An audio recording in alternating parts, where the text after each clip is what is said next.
Muy buenas noches. El diálogo de alto nivel sobre seguridad entre México y Estados Unidos sirvió para que ambos países reafirmaran compromisos de colaboración en esta materia a 2 años de lanzar el Marco Bicentenario para la Seguridad Pública y Comunidades Seguras. Un encuentro para presumir coincidencias, aunque también hubo diferencias que enseguida le detallaré. Señor Blinken, señor Procurador, nos da mucho gusto que estén aquí. Pues ya somos conocidos, amigos. Sé que van a trabajar como lo han venido haciendo, de manera conjunta.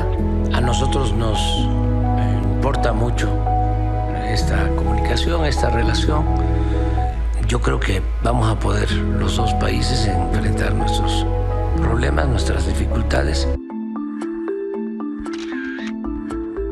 Estoy segura que ambos gobiernos compartimos la convicción que para enfrentar la violencia y la delincuencia, la colaboración es nuestra herramienta más poderosa.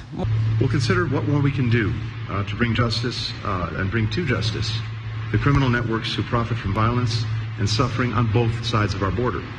And we'll discuss how we can continue to enhance border and port security while facilitating legitimate travel and trade between us. Desde el inicio del gobierno del presidente Andrés Manuel López Obrador, combatimos a todos los cárteles porque no tenemos pactos. But I want to start by reiterating my thanks for the extradition of Ovidio Guzmán López from Mexico to the United States just 3 weeks ago.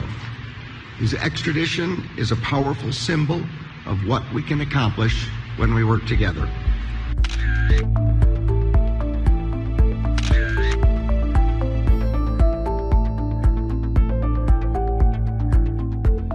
México quiere reafirmar su compromiso para colaborar en el tema del tráfico y consumo de drogas sintéticas, especialmente fentanilo.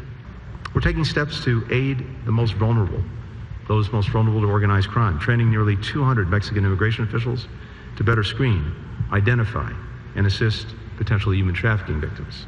México no es un productor de fentanilo y en el país no se han detectado laboratorios dedicados a ellos. He is one of more than a dozen cartel leaders we have indicted and who have been extradited to the United States. He will not be the last. We are working to disrupt and dismantle the human smuggling networks that prey on the vulnerable. Our two countries are being challenged by an unprecedented level of migration throughout our hemisphere. And we are grateful for this partnership because we cannot solve these problems alone.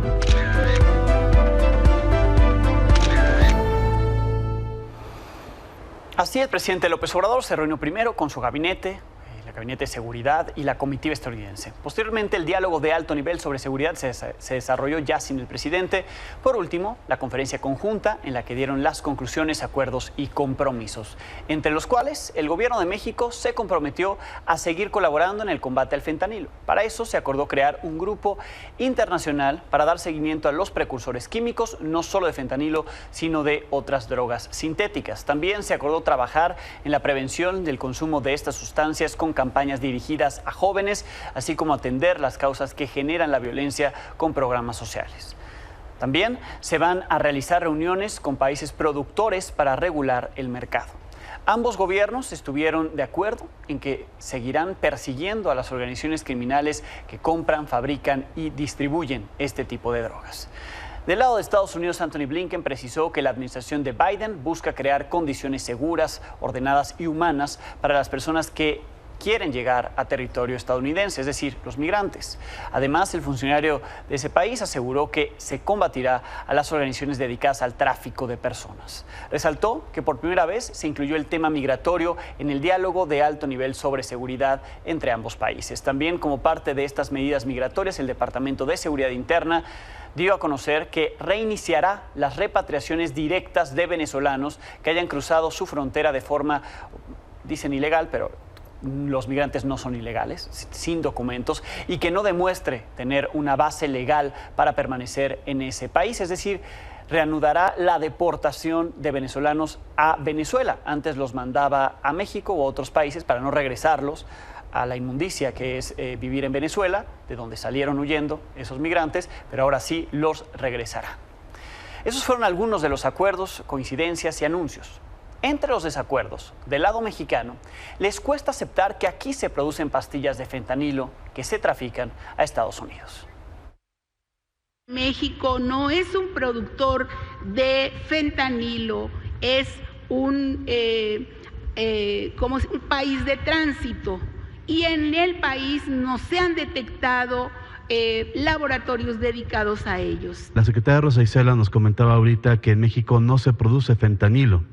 Sin embargo, la posición de la delegación de Estados Unidos es que estos precursores llegan a México, aquí se procesan en fentanilo y se envían a Estados Unidos. En México no se produce, insisto, precursores químicos, vienen de Asia, en general de varios países. En México hay laboratorios, cocinas, en donde se producen, en la mayoría de los casos, metanfetamina. Hay algunos, debe haber algún tipo de llegada a México de fentanilo, y sí, efectivamente pasa hacia Estados Unidos, pero insisto que México no produce fentanilo. Lo quiero decir bien, no hay un laboratorio en México que esté legalmente y diga que hay producción de fentanilo. Yo creo que hay que aclarar un par de cosas. México no produce precursores de fentanilo. Obviamente que no existen laboratorios legales de producción de fentanilo en México, más faltaba, ¿verdad? Lo que hay son laboratorios ilegales, y eso sí es lo que se ha encontrado, y ahí es donde se han hecho incautaciones de laboratorios clandestinos. As you know, President López Obrador was very slow in recognizing the extent of Mexico's role in this crisis. And even now we're hearing a little bit of denial about whether it's produced here or not. No hay una negación de su parte. Lo que sí es verdad es que lo que más existe en México es metanfetaminas. En esta administración se han decomisado 1.435.6 toneladas de precursores químicos. Y se han incautado, también decomisado, 470 toneladas de metanfetaminas, 184 toneladas de cocaína y de fentanilo 7.6 toneladas. Y los casi 2.000 laboratorios que informábamos en la mañana que han sido destruidos. Revisemos esas cifras: 1.435 toneladas de precursores químicos, 470 toneladas de metanfetaminas, 184 toneladas de cocaína y 7.6 toneladas de fentanilo aseguradas en todo el sexenio, sin admitir que esas pastillas de fentanilo se produjeron en México. Pero Estados Unidos insiste en que México debe hacer más. No lo dicen ahí, pero es un hecho. Aquí el motivo. Revisamos los aseguramientos en puntos fronterizos del sur de ese país, es decir, provenientes de México. Encontramos que en menos años, del 2021 a lo que va del 2023, la administración de Joe Biden, Estados Unidos incautó 24.7 toneladas de fentanilo. Son 17.1 toneladas más que las incautadas en casi 5 años en México. Y sí, de otras drogas se incautan más toneladas, como las 282 de metanfetaminas, las 42.6 de cocaína. Eso no quiere decir que México no produzca fentanilo. Otro de los puntos utilizados por las autoridades mexicanas para deslindarse de responsabilidad sobre el consumo de drogas provenientes de México es argumentar que aquí no se combinan con otras sustancias, lo que sí ocurre en Estados Unidos. Hay que aclarar que uno de los temas, yo creo que centrales en Estados Unidos, es que el consumo de fentanilo en los jóvenes muchas veces es un consumo que ellos mismos no saben que lo están consumiendo, porque viene en un formato de drogas mixtas, ¿verdad? Entonces un joven cree que está consumiendo una droga y en esa droga viene adicionado fentanilo, y eso es lo que se llama drogas mixtas.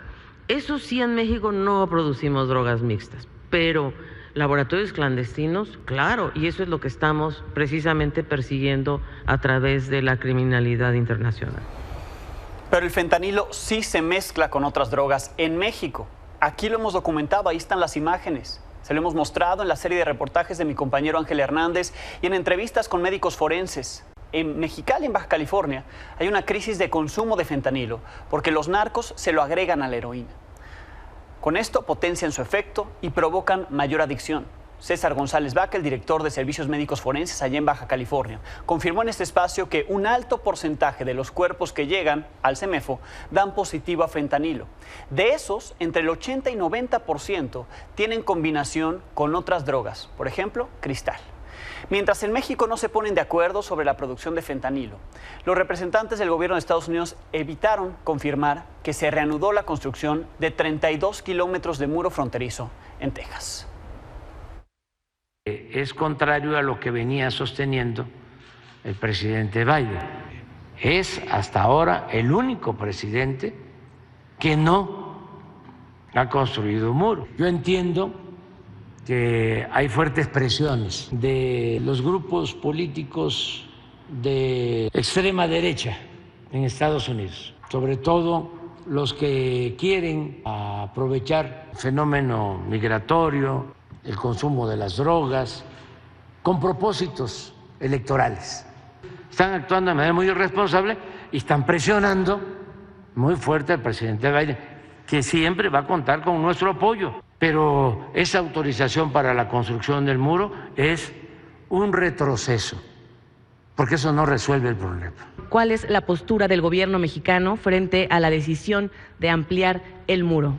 No es un anuncio de una nueva barrera, sino que es un presupuesto que ellos ya tenían adjudicado y por lo tanto tienen que procesarlo, tienen que ejecutarlo, y tengo entendido que no va a ser a través de muros, sino que va a ser a través de tecnologías, va a ser a través de otro tipo de instalaciones para poder detectar, para poder hacer más bien caminos, y creo que eso es lo que el secretario Mayorkas nos ha hecho favor de aclarar, porque obviamente también nosotros le expresamos nuestra preocupación, ¿cómo que no? I want to address today's reporting relating to a border wall and be absolutely clear. There is no new administration policy with respect to the border wall. Allow me to repeat that. There is no new administration policy with respect to the border wall. From day one, this administration has made clear that a border wall is not the answer. That remains our position, and our position has never wavered. The language in the Federal Register notice is being taken out of context, and it does not signify any change in policy whatsoever. The construction project reported today was appropriated, funded during the prior administration in 2019, and the law requires the government to use these funds for this purpose, which we announced earlier this year, in June to be precise.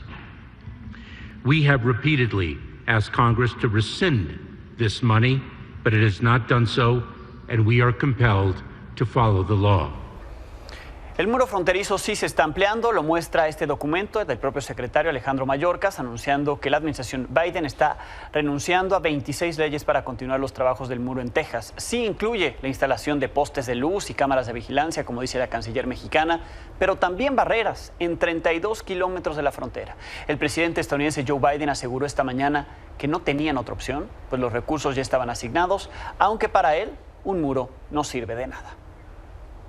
You pledged not to build another foot of border wall. What changed? I'll answer one question on the border wall. The border wall, the money was appropriated for the border wall. I tried to get them to reappropriate, to redirect that money.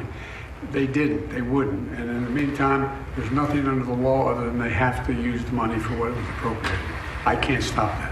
Do you believe the border wall works? No.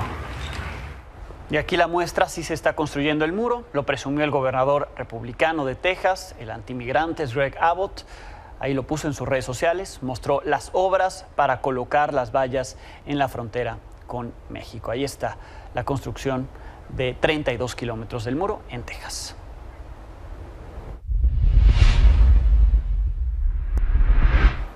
Otra autoridad estadounidense que vino a México es Eric Adams, el alcalde de Nueva York. Aquí empezó a recorrer América Latina para atestiguar las causas de la crisis migratoria visible en su ciudad, en la cual advirtió que los migrantes podrían vivir una pesadilla en lugar del sueño americano. My trip here is to speak directly to the people of all the countries that are migrating. There is no more room at New York. Our hearts are endless, but our resources are not. We don't want to put people in congregate shelters. We don't want people to think they will be employed. The laws don't allow us to do that in the mass scale that is needed. So I need to communicate to the people of all the countries we are visiting that New York City has reached capacity, and we don't want to turn their aspiration for dreams into a nightmare that's playing out. Aquí en la Ciudad de México, albergues de migrantes denunciaron esta tarde que hay una falta de coordinación de las autoridades capitalinas ante la saturación que enfrentan debido al gran flujo de personas en busca de un espacio donde poder estar seguros con sus familias. Hicieron un llamado para que se atienda a las personas migrantes que continúan llegando a la capital del país y que ya no pueden ser recibidas en los albergues privados. La crisis humanitaria que actualmente se vive en la Ciudad de México es responsabilidad de las autoridades y no de las personas migrantes y solicitantes de protección.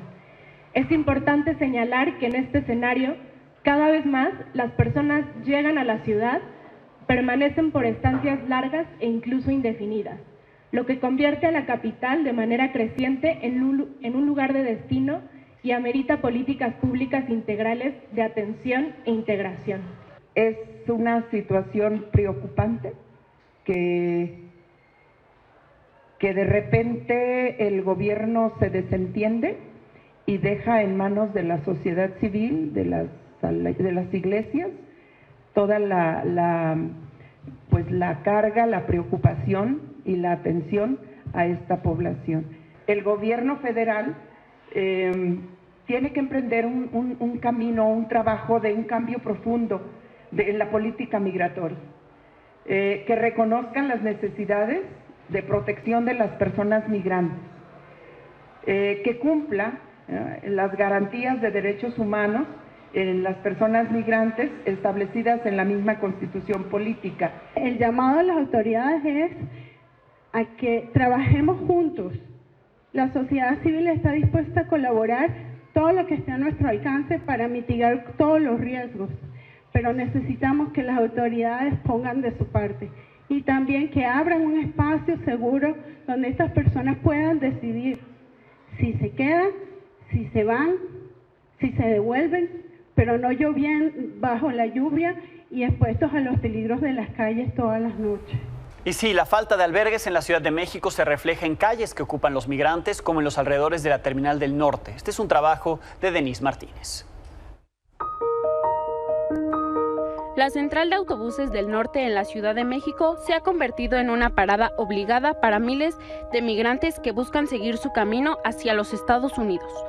Desde 5 a 68 años, algunos esperan en familia. Viajan mujeres, niños y adultos solos.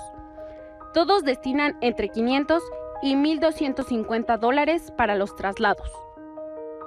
Allá nos ha costado 556, pagamos 556 por persona. Quiero trabajar para ver si hago los pasajes para seguir. Bueno, no quisiera coger el tren porque es muy peligroso. Claro. Por mi mamá que tiene 65 años y la niña que tiene 6. Como eso uno va pagando por partes y así, pero más o menos como sacando un cálculo, pues alrededor de como $1,000, 1,200 por ahí. Carísimo. Claro, pero desde allá, ¿no? Desde Colombia. Salimos desde Colombia hasta acá. Okay. Pero eso varía, pues a veces menos, a veces más. Vienen huyendo de la pobreza, de regímenes totalitarios o de amenazas de bandas criminales. Una banda criminal me están amenazando que les ayudara a vender droga, entonces yo me les negué y así me vine bien. Sí, me querían poner a la fuerza, pero me dijeron que si no era a la buena iba a ser por la mano. Esa fue mi decisión de venir. Porque es que no alcanza, los empleos están escasos, muchos problemas. No hay comida pero cara, ya está dolarizada. y lo que es un sueldo mínimo no alcanza. Salieron de su país en busca de mejor calidad de vida, pero el camino no ha sido fácil ni barato. Vecinos y locatarios de las zonas donde se instalan los migrantes se han quejado de su presencia. Otros capitalinos ya les han ofrecido ayuda y llevado de comer. En el mediodía nos regalaron una gente que viene acá a regalar comida. Y ya ahora no. Ahora en la noche para ver qué nos regala si vienen otros carros a regalar. No nos hemos bañado de que llegamos. Nos cobran 25. Las autoridades mexicanas, ante las que tramitan solicitudes de refugio o permisos migratorios, han admitido estar rebasadas. En las oficinas de la Comisión Mexicana de Atención a Refugiados, donde también se ha visto a migrantes acampando, ni siquiera cuentan con folletos informativos para quienes no cuenten con la posibilidad de consultar los requisitos en Internet. Directamente en nuestras páginas, amor, en las redes sociales.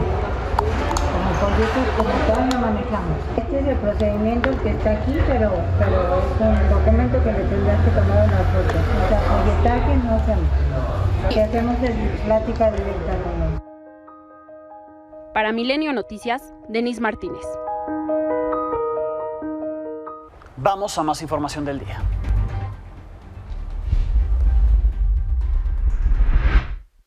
Una jueza de Florida ordenó que una de las empresas ligadas a la presunta red de corrupción del exsecretario de Seguridad Pública de México, Genaro García Luna, entregue al gobierno de México 4 propiedades por un monto total de $2.5 millones en un plazo de 10 días. Aunque solo una de ellas podría ser en propiedad, el resto se entregará en dinero, 1.9 millones en efectivo. Esto como parte de un juicio que interpuso la Unidad de Inteligencia Financiera en Estados Unidos para recuperar 19 propiedades presuntamente adquiridas con recursos desviados desde el gobierno federal en administraciones anteriores, desde la de Felipe Calderón y Enrique Peña Nieto, a través de contratos que el gobierno actual califica de fraudulentos. En febrero, Milenio reveló y recorrió las 19 propiedades que se ubican allá en Florida, ligadas a empresas ligadas a Genaro García Luna, incluidas residencias en las que él habitó con su familia. En su cuenta de Twitter, la Secretaría de Seguridad y Protección Ciudadana, su titular, Rosa Isela Rodríguez, agradeció, cito, al gobierno de Estados Unidos por esta decisión, por permitir, leo, la decisión que permite al gobierno de México recuperar recursos que le fueron defraudados por Genaro García Luna. Dice la secretaria en Twitter, esto comprueba que sí los obtuvo de manera ilícita. Sin embargo, el agradecimiento debería ser para la jueza, para alguien del Poder Judicial estadounidense, no para el gobierno de Joe Biden. A 2 semanas de que el fiscal de Morelos, Uriel Carmona, dejó el penal del Altiplano tras ser acusado de 4 delitos por las fiscalías de la Ciudad de México y la General de la República, hoy fue al Congreso de su estado. Ahí compareció, mantuvo el respaldo de los congresistas, los diputados locales, para permanecer en ese cargo. Por cierto, saludó a cada uno de ellos. Aquí la crónica.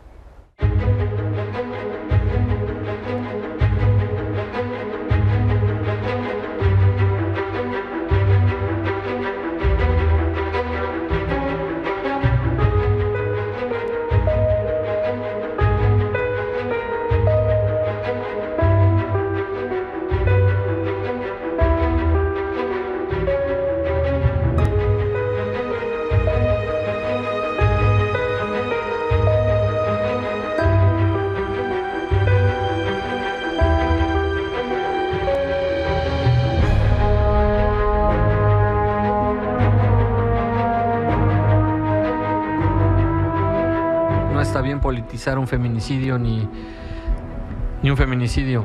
Hay señalamientos en mi contra. Con todo respeto, voy a limpiar mi nombre. Me estoy defendiendo con la ley en la mano. No hay resentimiento.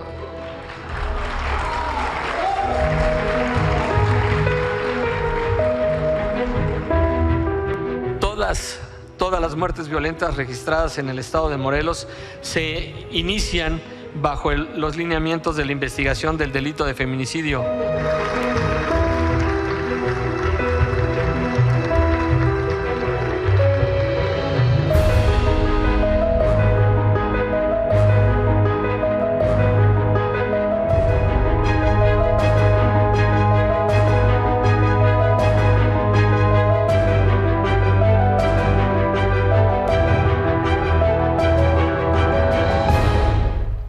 Mientras ocurrió esta comparecencia, el gobernador de Morelos, Cuauhtémoc Blanco, solicitó oficialmente la destitución del fiscal, de Uriel Carmona, con un documento enviado al Congreso. Sí, a ese mismo Congreso donde estaba compareciendo el fiscal, le pidió que sea destituido. Recordó a los diputados locales que Carmona ya no cumple con los requisitos para ocupar el cargo, ya que se encuentra bajo procesos penales. Además de que careció de la licencia correspondiente para separarse del cargo por 30 días cuando el fiscal estuvo 69 días detenido. En fin, hasta risa da este argumento. Pero bueno, así pide Cuauhtémoc Blanco la destitución del fiscal Uriel Carmona.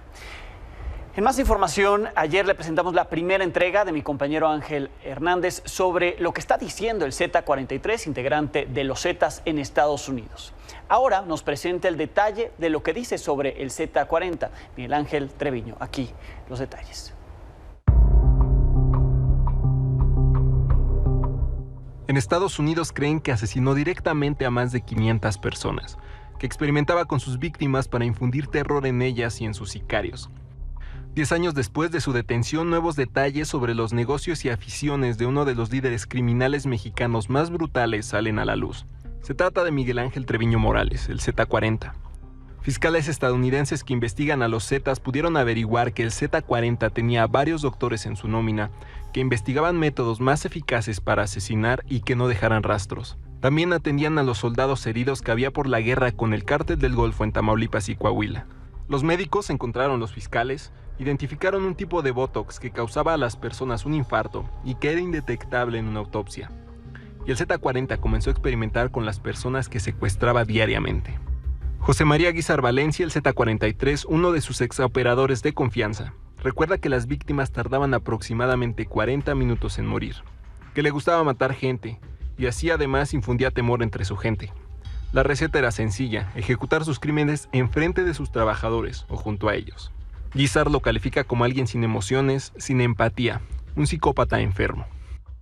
Vio también como el Z40 tomaba venganza en contra de quienes lo traicionaban o intentaban hacerlo. Por ejemplo, el caso de una joven de 18 años que salía con un sicario Z y que al mismo tiempo salía con un soldado, al que le pasaba información del cártel. Cuando Treviño Morales se enteró, la secuestró a ella y a su madre. Le disparó a la mamá y a la joven la torturó hasta que ya no pudo estar en pie. Después la ejecutó con un subfusil. En otro momento, Treviño y sus sicarios se vistieron como policías federales preventivos para asesinar con botox a su propia suegra, luego de que ésta le dijera a sus nietos, hijos de Treviño, que no se subieran en el mismo auto de su padre porque corrían peligro. El Z40 hizo creer a su esposa que había sido asesinada por policías mexicanos. Sus guisos además se hicieron conocidos entre los habitantes de Tamaulipas y Coahuila. Junto a sus sicarios quemaban a personas en tambos de 200 litros con una mezcla de gasolina y diésel. Los crímenes del Z40 terminaron tras ser detenido en 2013. Desde entonces busca frenar en tribunales su extradición a Estados Unidos. Para Milenio Noticias, Ángel Hernández. Pausa y volvemos.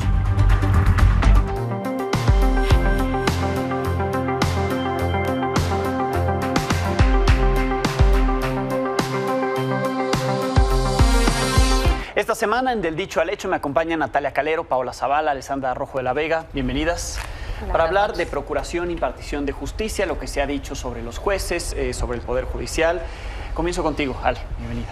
Pues estamos en el proceso de ratificar a la fiscal capitalina, Ernestina Godoy. Yo me pregunto para qué la queremos 4 años más en el encargo. Para todas y todos estar expuestos a cateos, o más bien robos por parte de las autoridades de ministerios públicos, de la policía capitalina, o para irnos a la cárcel por pensar diferente, una persecución política por ser adversarias, por alzar la voz, o para que no busquen a nuestras desaparecidas o nos mientan sobre algún feminicidio de nuestra familia. Y de aquí al 18 de octubre, pues hay dos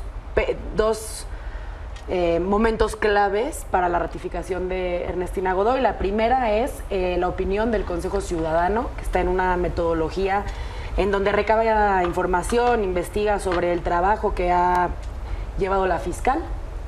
Y por eso mismo tuvimos una reunión con el Consejo Ciudadano, muchas víctimas de la línea 12. Fue desgarrador escucharlas. Yo no sé pues con qué corazón podrían votar a favor de una fiscal que no atendió a las víctimas, que narraron su sufrimiento, los hechos,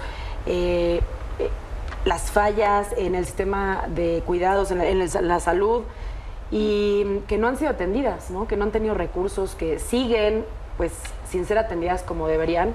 También víctimas de padres que abusaron sexualmente de su hijo, un diputado. Ernestina Godoy les pone una abogada que quería que les diera el perdón para que lo dejaran libre a este diputado. Y víctimas también de feminicidios donde no han sido investigados los hechos, no han dado seguimiento a las carpetas de violencia familiar por absurdos, como no hay copias, no hay impresoras, no hay capital humano, no hay quien dé seguimiento a las investigaciones. Lo escuchamos, espero que el Consejo Ciudadano pues emita una opinión no favorable, que esta es como la primera oportunidad que se tiene para no ratificar a la fiscal. Y la segunda es pues las y los diputados del Congreso, que esperemos que no llegue ahí, que tengan esta pues sensibilidad para no hacerlo, y vamos a hacer un change.org para presionar un poquito más. Pau, además de las fallas en la Procuración de Justicia, con los ministerios públicos están rebasados, ¿a qué otras cosas se atribuye que se esté señalando a los jueces, al Poder Judicial, de fallas, de liberar delincuentes?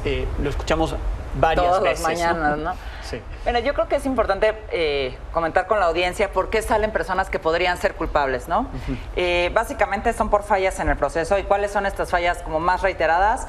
Tortura a la hora de sacar declaraciones, que las autoridades que detienen a las personas no son las autoridades correspondientes o que no tienen la orden del juez, o que tampoco en sus temas de pruebas no hay pruebas suficientes que acrediten que la persona es la responsable del delito, o que ni siquiera puedan acreditar el delito, ¿no? Y la mayoría de estos, digamos, errores en el proceso corresponden a las fiscalías, ¿no?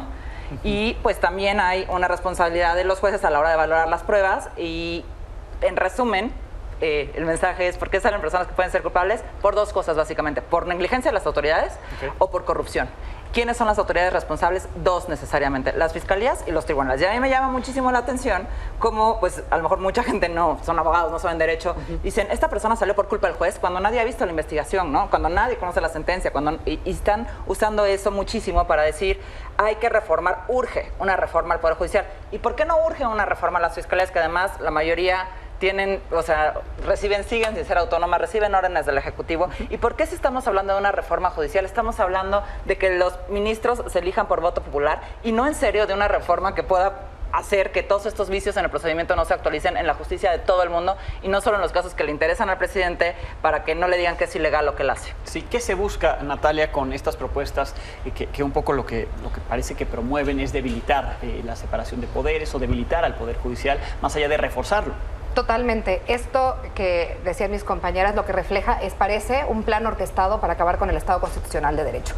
Muy claramente, ¿cuáles son los dos principios de un Estado Constitucional de Derecho? Por un lado, división de poderes, pesos y contrapesos, que además estamos viendo en, por ejemplo, las mañaneras, esta exposición, esta exhibición de jueces y juezas que liberan delincuentes, ¿no? Cuando se está invadiendo una esfera de un poder por el otro.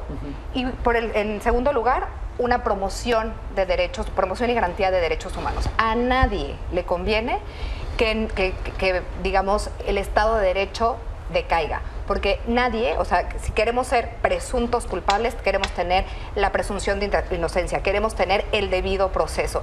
A ninguna persona, ni de izquierda, ni de derecha, ni de centro, le conviene que el Estado constitucional de derecho se quiebre, porque es lo que nos protege, es lo que nos protege de las dictaduras, de las autocracias, de las violaciones sistemáticas de derechos humanos. Y el poder que vigila al poder. Y el poder que vigila. Ahora, el Poder Judicial es muy amplio, ¿no? Tiene muchos integrantes. Sí hay cosas que corregir, o sea, sí detectan cosas que corregir. Hay excesos también, se ha dicho, ¿no? Pero está, digamos, entre las cosas que se tienen que corregir, además de la parte de las fiscalías. Yo te diría, por ejemplo, hay un promedio de 86 abogados de oficio por cada persona acusada, ¿no? Ahí hay un tema importantísimo que hay que ponerle recursos, no quitarle recursos, ¿no? Porque otra vez, ¿quiénes van a ser los afectados? Las personas pobres que sean acusadas, que no tengan cómo llevar sus juicios. Eso es lo que a mí me interesaría empezar a ver en esta reforma al Poder Judicial. También los términos son enormes, y también, hay que decirlo, hay una indigestión judicial, porque hay leyes y leyes y leyes y leyes que todo se quiere regular y acabar en tribunales y no se dan abasto. una sobrecarga, además, o sea, que olvidamos ya los términos de una justicia cotidiana y es muy complejo llegar al sistema de justicia. Recordemos además que en México un porcentaje muy bajo de los delitos son los que llegan al sistema porque, digamos, no se denuncian, pero claro, aún con esos pocos que llegan, alrededor del 6%, ya está colapsando. Entonces sí necesitamos más recursos, no menos recursos y, por supuesto, una rendición de cuentas, pero para eso necesitamos contrapesos. ¿Se puede, Ale, despolitizar las fiscalías? Vemos lo que ocurre en Morelos, ¿no? Un pleito entre el gobernador y el fiscal, pero en otros los fiscales cubriendo la espalda del gobernante en turno. ¿Se puede despolitizar? O el presidente. Pues es que deberíamos, ¿no? Y también yo me pregunto, ¿dónde denunciamos a la fiscal capitalina? Ellos persiguen a otros fiscales. ¿Con quién denunciamos a Ernestina Godoy? Bien, pues. Si eso se ratifica, ¿no? Que esperemos que no pase. Claro. Bueno, pues el reto es fuerte. De aquí veremos qué es lo que ocurre con esta reforma y si se incluye a las fiscalías. Gracias, Ale. Gracias. Pau, Natalia. Buenas noches. Pausa. Volvemos.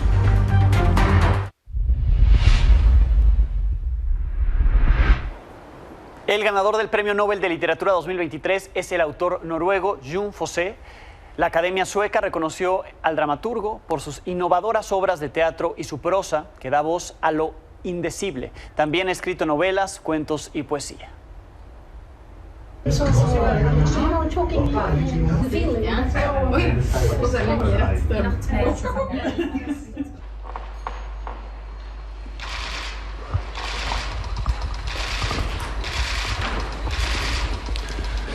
The Academy has convened and can now announce its decision on the Nobel Prize in Literature.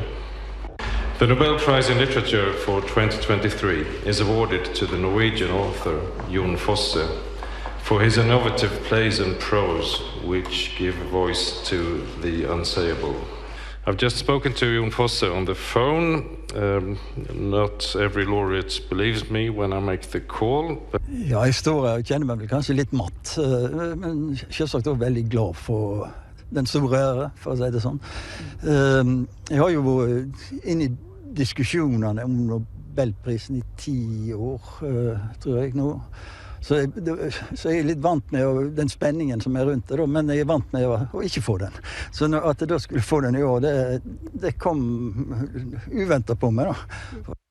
After writing almost only for the theater for close to 20 years, I think, I felt very, very tired of writing plays. So I decided simply to quit, stop writing for the theater. And I intended to keep on writing, and I wanted to write what I imagine as slow prose.